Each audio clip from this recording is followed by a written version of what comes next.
I can see I just have this one bit of hair.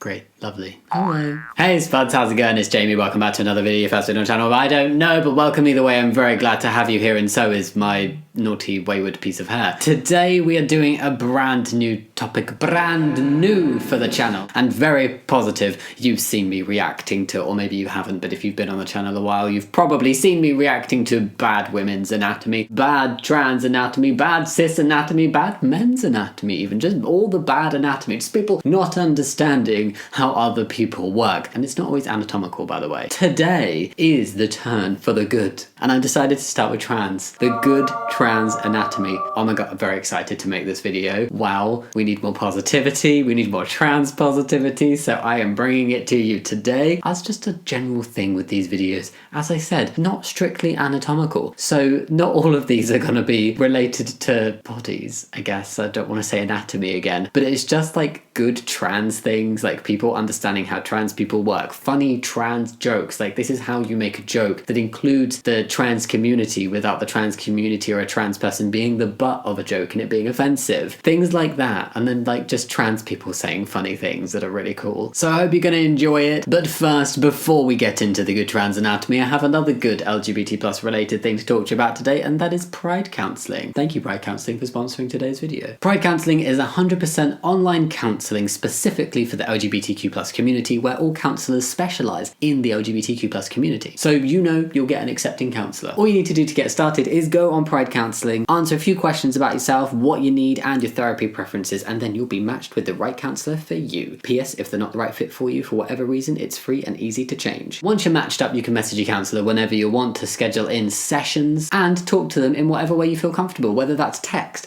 phone calls, video calls, or chat. So if you don't like phone calls, you don't have to have a phone call, and you don't want a video chat, you just want a text, then that's great too. With Pride Counselling, you get the same level of quality and professionalism that you'd expect in in-person counselling, but with a custom fit counsellor, more flexibility in scheduling, and at a more affordable price. And there's also financial aid available too if you need it. I've used the service myself, and I much prefer online counselling because I don't need to travel. I don't need to leave my house. I can have a session from the comfort of my own home. There's no commute times.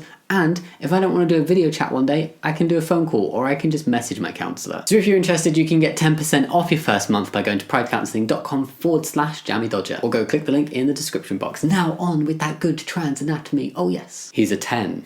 But he has your dead name. Oh, I really enjoyed this tweet because it's just funny, and it's something I never thought of before, because I've been in a relationship with Sharba since like 3 months after I came out as trans. I never really had the opportunity to meet someone and like them and them have my dead name and have to navigate that. I think now I'd probably be fine with it, but back in the earlier days of my transition, that would have been like a no, this is not a no, swipe whatever way you swipe to not be with somebody. I don't even know, I've never used a dating app properly. No, this is a good trans joke. I enjoyed this one. My friend came out as trans recently, and I don't have the heart to tell her that her fits are effing trash. This might sound mean, but it's kind of cute. I thought it kind of fit in this video, so I wanted to include it because it's cute and funny. She's beginning to wear clothes that she is a lot more comfortable in and is so much happier now, even a few months after coming out, and I'm just so happy for her, but her fits are just awful. She has absolutely no drip, not an ounce. It's so effing bad, man. Like, she dresses like she stepped out of a Dr. Seuss book. Last time we hung out, I swear to God she was wearing a green thneed,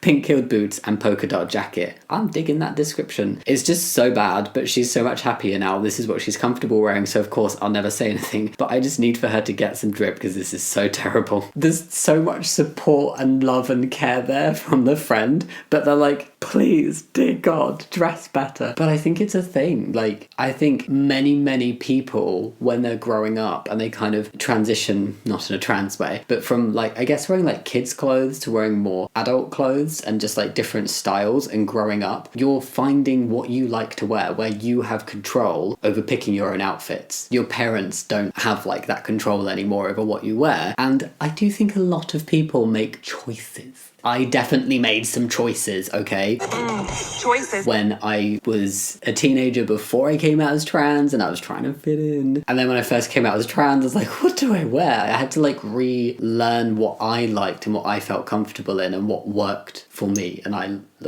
felt that I looked good in. What you feel that you look good in and what somebody else might think you look good in can be completely different things, and it doesn't mean you have to change what you're wearing. The person's trans friend might absolutely love wearing all of these things and absolutely absolutely know that it's maybe not like the typical thing people would wear, but it's what they enjoy. Basically what I'm saying is people can wear whatever they want. This is kind of like a wholesome, oh, just what you're wearing is a bit, I wish that you would like take some advice on that. But then also just being wholesomely like, but you're so happy I'm not going to say anything. I do think it's a thing that a lot of people go through a phase of like not knowing what to wear and like maybe making some interesting choices, and trans people can go through that twice. Once at like the kind of typical age to do that, and then once just after you come out. People need to like re-explore. Okay, this one, Ariana Grande, and I liked it because she's a massive platform, and I just want like everybody to be sharing like trans positive stuff, and like if they support trans rights, like say it. She put on her Instagram stories, don't want to see transsexuality, pluck out your eyes. And I know transsexuality is a bit of like an old term, but she said something else about trans rights as well. I just thought it was funny. It's like, you don't want to see something, you don't like something, then don't concern yourself with it. Don't look, don't pay attention. It's not something that affects your life. I just like some trans friendly, like pro-trans stuff being shared on a big level, because we need more of that. Your Sims can now have binders, top surgery scars, and more.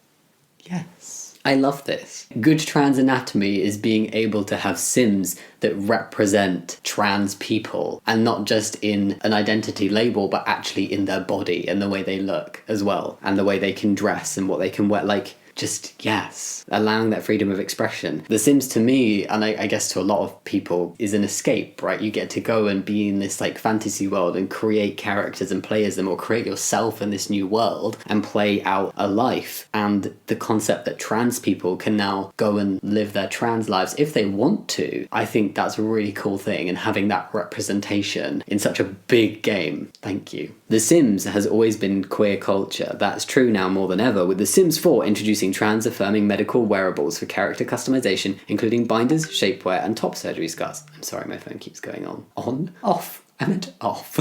Game developer EA announced the update in a blog post on Tuesday. In addition to the gender-related updates, the latest patch also includes medical wearables like hearing aids and glucose monitors. That's really cool too! The updates represent a huge step forward for disabled and trans representation in the wildly popular life simulation game.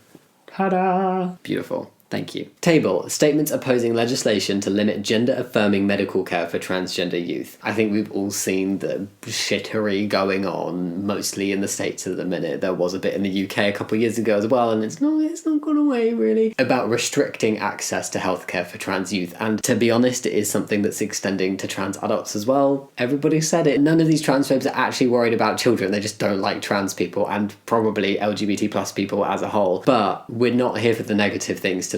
This is all the organisations who have come out supporting care for transgender youth. So the American Medical Association, AMA fights to protect healthcare for transgender patients. The American College of Physicians, American Academy of Family Physicians, American College of Obstetricians and Gynecologists, American Osteopathic Association, and others. Frontline physicians oppose legislation that interferes in or criminalises patient care. American Psychiatric Association, American Academy of Pediatrics, American Academy of Pediatrics speaks out against bills harming transgender youth. American Academy of Child and Adolescent Psychiatry, the Endocrine Society, the Pediatric Endocrine Society, World Professional Association for Transgender Health, so the WPATH, the US Professional Association for Transgender Health. They're all these big organisations and medical boards that have come out saying that gender-affirming care is the correct and appropriate treatment for trans people, specifically in this case trans youth, but trans people generally as well. And all these people are like, no, I don't think it should happen. Why? I don't like it. It's hurtful to but literal medical boards say it's not. Well, no, I still don't. It's just like, there's no argument against this. It is the supported medical treatment. And people just need to stop interfering with things they really do not understand. I just wanted to share it because there's definitely high level support out there for gender affirming care for trans people. So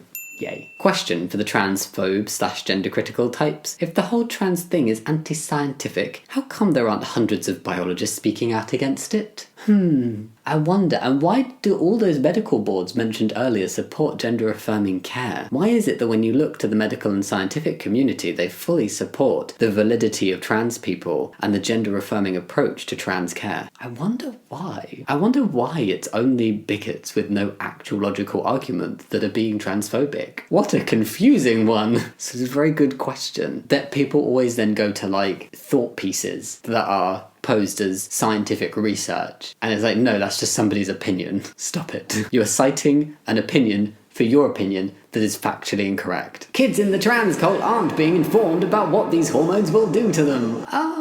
Actually, I was made well aware of what testosterone would do to me when in 9th grade sex ed class, and I immediately wanted off the effing ride but wasn't allowed. Where's my news article? Like, imagine being 16 and not knowing what happens during puberty or what testosterone/estrogen broadly does to a mother effer. I think that's what that says. And this was said by a trans woman. Yeah, like, sex ed, it teaches about hormones. If you don't know what hormones do and you think that kids, like, potentially not being informed about hormones is like this big thing, then campaign for more inclusive, better, more widespread, I don't know, deeper information sex ed to make sure that all kids are well aware of what hormones do to bodies. I was aware of what estrogen did to bodies during puberty. Genuinely didn't think it would happen to me. It started happening and I was like, oh, what? I didn't think this would happen. I thought the other thing would happen. Okay, great. Not just that, but kids are not taking hormone replacement therapy, and people who do get to the point of taking hormone replacement therapy when they're trans are well informed about the changes it causes. It's a big myth and a big lie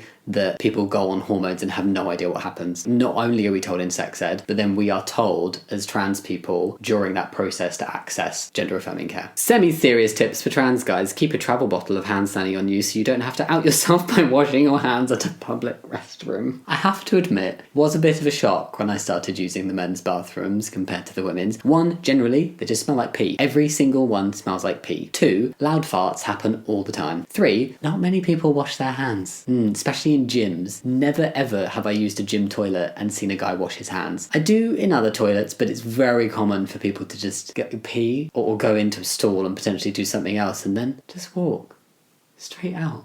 I'm washing my hands and I'm like, nobody else is doing this right now. What's going on? Yeah, I appreciate this joke. You will out yourself as a trans man if you wash your hands in the public bathroom because cis men do not wash their hands.